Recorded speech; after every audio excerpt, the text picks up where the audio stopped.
La prise en charge des personnes vivant avec le VIH-Sida, désormais possible dans les cliniques privées, 15 d'entre elles viennent d'être accréditées. Corogo sur la voie du développement, la région est en passe d'avoir son unité de transformation locale de graines de coton et l'attention qui ne baisse pas à Hong Kong, la mobilisation pour plus de démocratie reste de marbre. Voilà pour les titres. Madame, Monsieur, bonjour et bienvenue dans ce journal que je vous propose d'ouvrir en santé. Les prestations de soins de VIH-Sida désormais disponibles dans 15 cliniques privées d'Abidjan. La prise en charge des personnes vivant avec le VIH n'est donc plus l'apanage des structures sanitaires publiques, ce grâce à un projet initié par le ministère de la Santé et de la lutte contre le sida avec l'appui de l'Agence américaine pour le développement international, USAID. Objectif, améliorer l'offre des services VIH. Les cliniques privées sont désormais autorisées à prendre en charge les personnes vivant avec le VIH-Sida. Les établissements sanitaires publics ne seront plus seuls à suivre les personnes vivant avec le VIH-Sida à la grande satisfaction de certains malades. Nous étions obligés de référer les malades vers le secteur public. Nous n'étions pas inclus dans le processus qui permettait de pouvoir prendre ces malades en charge. Et cela crée une cassure, d'abord morale pour le malade, qui très souvent refusait dans le secteur public, donc ne continue pas ses soins. Financé par le gouvernement américain à travers l'USAID PEPFAR, le projet pilote va permettre à 15 cliniques privées d'Abidjan de fournir des soins en matière de lutte contre le VIH-Sida. Ce sont 15 cliniques et polycliniques reparties dans les 10 communes de la ville d'Abidjan qui ont été identifiés selon des critères objectifs. Tous les actes qui seront posés dans le domaine du VIH-Sida le seront en respect des directives nationales en vigueur. On avait l'impression qu'il y avait deux systèmes de santé, un système public et un système privé à part. Or, le malade, il n'y a pas de malade privé, il n'y a pas de malade public. Donc aujourd'hui, cette collaboration fait de nous des partenaires privilégiés pour la prise en charge du sida, pour le bien-être de toute la Côte d'Ivoire. Le projet va durer 18 mois. Son coût est estimé à 1 milliard de francs CFA. C'était un reportage signé Serge Coléa. Les pensionnaires de l'orphelinat de Mondoukou, dans la commune de Grand Bassam, ont connu des moments de bonheur le week-end dernier. Ils ont reçu la visite des membres de l'Association des femmes élites de Côte d'Ivoire. La structure qui lance l'opération Cœur en Or a décidé de contribuer un tant soit peu à l'amélioration des conditions de vie de ces bouts de chou. Arnold Niedo, Franck Audio. Vivres, vêtements, jouets, fournitures scolaires et produits sanitaires, un don de plus de 2 millions de francs CFA à l'orphelinat de la mission GAP de Mondoukou, village de la commune de Grand Bassam. L'initiative est de l'Association des femmes élites de Côte d'Ivoire. La FESI entend ainsi témoigner de sa compassion et apporter son soutien aux pensionnaires de l'orphelinat, constitué uniquement de fillettes. Au départ, il faut dire que c'était l'orphelinat de Grand Bassam. Mais après les investigations, nous nous sommes retrouvés à l'orphelinat de Mondoukou, qui était l'orphelinat un peu lésé dans les histoires de dons. Et aujourd'hui, c'est leur premier anniversaire. Nous comptons les soutenir. Une opération dénommée Cœur en Or, occasion de commémorer dans la bonne humeur le premier anniversaire de ce centre pour orphelines. Happy birthday to you. Le pasteur Tomé Joseph, fondateur et directeur de l'orphelinat de Mondoukou, n'a pas manqué de lancer un appel aux bonnes volontés pour une meilleure prise en charge de ses pensionnaires. À part l'achèvement de la construction des 3 appartements qui restent, nous avons la prise en charge des 2 factures, la CIE et la SODECI. Et à part ces 2-là, on a le besoin d'un mini-car, d'une IAS pour me permettre d'accompagner les enfants à l'école. Et le dernier besoin, c'est la construction d'une école de 6 classes au sein du centre pour pouvoir alléger la tâche du parcours de 1,5 km par les enfants de 6 ans, 7 ans. Cœur en Or, projet de charité, est à sa première édition. Il s'étendra à d'autres centres sociaux à travers la Côte d'Ivoire. Les entreprises de Côte d'Ivoire prônent l'amour et la tolérance. L'une d'entre elles, spécialisée dans les projets de sensibilisation et de mobilisation sociale, vient d'initier une campagne médiatique dénommée « Vivre ensemble », campagne lancée le 25 septembre dernier. C'était en présence de Christelle Nda et de Franck Quadio. Ensemble, un projet qui veut aider les Ivoiriens à construire la cohésion sociale, à s'accepter, à communiquer malgré les différences, sans se juger ni se mépriser, surtout après la période trouble de crise post-électorale. L'initiative est d'une entreprise de communication qui procède ainsi au lancement de la campagne médiatique Vivre ensemble. Après les différentes crises, on s'est dit, mais à chaque fois, c'est vrai que c'est les politiques qu'on voit en train de signer des accords, mais nous-mêmes, population, qu'est-ce qu'on a fait? Qu'est-ce qu'on a fait à notre niveau pour ne plus qu'entre nous, on s'agresse? Promouvoir les valeurs d'humilité, d'humanité, de tolérance, développer la solidarité et prévenir les conflits. C'est l'objectif visé par cette structure. Une initiative d'ailleurs saluée par la ministre Anne-Désirée Oloto, marraine de l'événement. Cette initiative est soutenue par l'Observatoire de la solidarité et de la cohésion sociale. Vivre ensemble est le nom du projet de société du président de la République qui déjà, avant 2010, proposait aux Ivoiriens ce vivre ensemble là.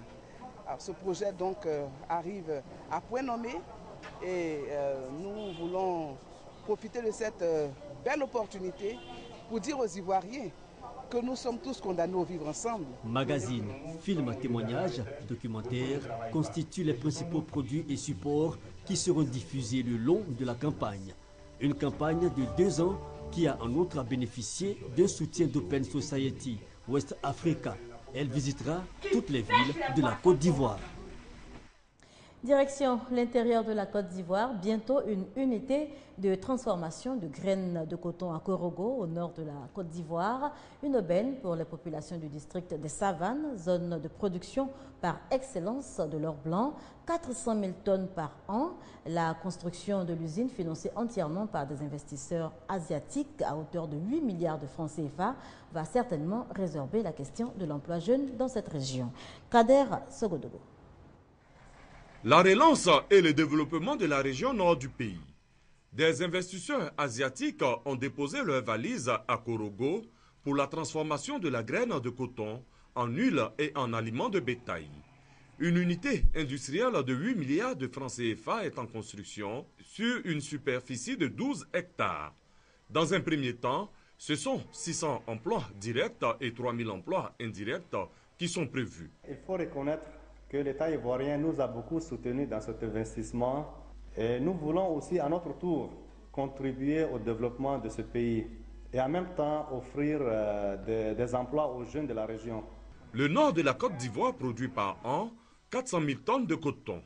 La transformation locale de la graine de coton est une véritable opportunité pour les populations. C'est une très grande nouvelle et une bonne nouvelle d'ailleurs, dans la mesure où ce pôle industriel nous offre des opportunités dans plusieurs domaines, notamment dans le domaine de l'emploi des jeunes, dans le domaine même du renforcement de l'économie et de l'essor économique. Les nombreux appels du président de la République, Alassane Ouattara, aux investisseurs ont un écho favorable. L'unité industrielle de transformation de la graine de coton ouvrira ses portes en fin d'année 2014. Ces investisseurs comptent sur l'État pour l'accompagner en protégeant ses produits de la fraude.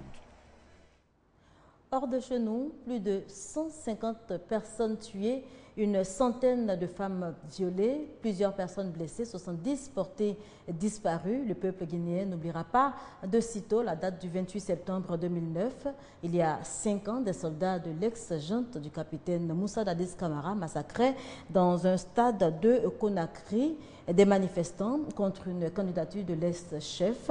Eh bien, 5 ans après, les victimes réclament justice.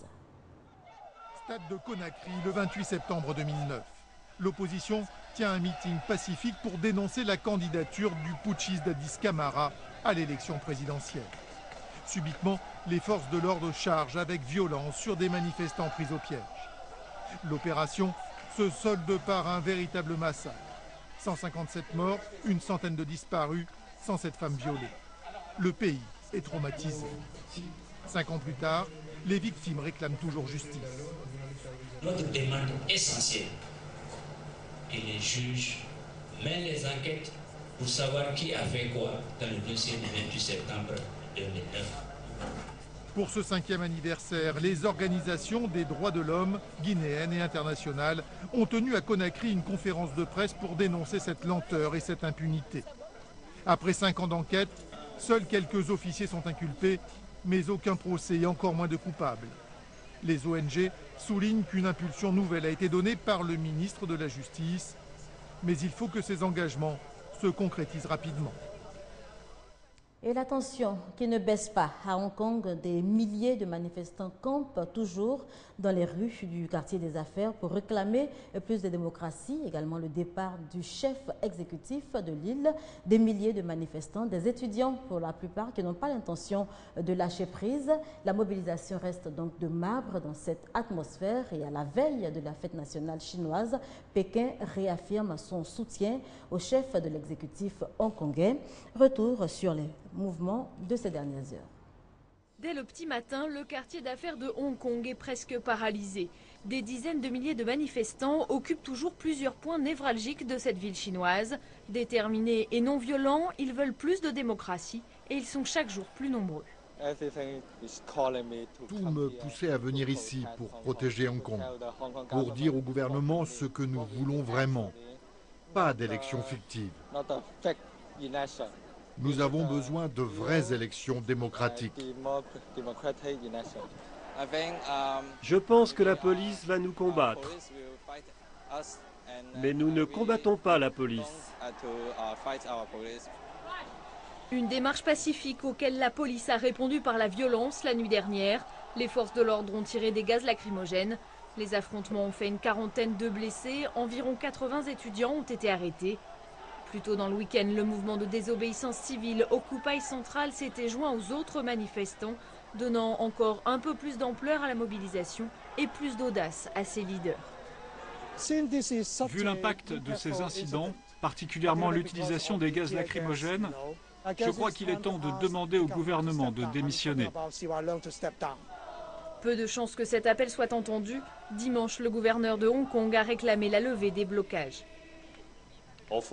J'exhorte les gens qui bloquent les routes à s'en aller calmement, aussi vite que possible, pour ne pas affecter le trafic et la vie quotidienne des habitants.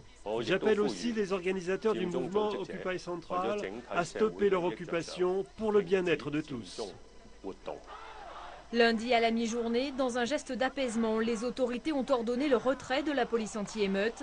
Néanmoins, les manifestants ont peur que la répression s'accentue. À Pékin, la presse officielle les qualifie déjà d'extrémistes politiques. Enfin, l'Afghanistan a signé un accord de sécurité pour permettre à des troupes américaines de rester dans le pays en 2015. Notez que cet accord intervient au lendemain de l'investiture du nouveau président Ashraf Ghani. L'Afghanistan a depuis lundi un nouveau président. Ashraf Ghani succède à Hamid Karzai à la tête du pays depuis la chute des talibans il y a 13 ans.